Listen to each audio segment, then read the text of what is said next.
अस्सलाम वालेकुम, आप देख रहे हैं पीए न्यूज एचडी और मैं हूं आपके होस्ट सादिया बतूल।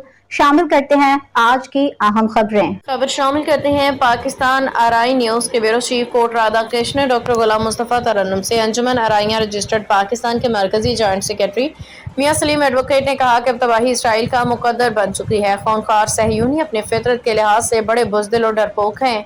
पाकिस्तान में CNGOs की शफाफियत नागुज़ीर है। मुल्क से जासूसों का सफाया किया जाए। हालात तेजी से इस तरफ बढ़े हैं कि एक दिन पाकिस्तान का अमेरिका और इसराइल से आमना सामना होना है। खुदा करे ऐसा ना हो, मगर इस चीज़ को पेश नज़र रख के एटमी असास से मजीद महफूज किए जाए। इस्लामी ममालिक फिलफौर एक मुश्तरका दिफाई निज़ाम का बंदोबस्त कर ले, वरना हाथ मलते रह जाएंगे।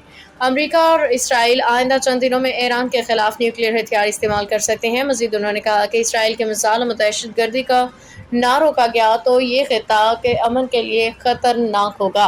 मौजूदा सूरत हाल के पेश नज़र तमाम इस्लामी ममालिक मुत्तहिद होकर सहयूनी नाजायज़ रियासत को रोके, वरना तमाम मुस्लिम उम्मा को इसका खामियाजा भुगतना पड़ेगा। न्यूज स्टूडियो से अब तक के लिए इतना ही। मजीद खबरों और अपडेट्स के लिए देखते रहिए पीए न्यूज एचडी।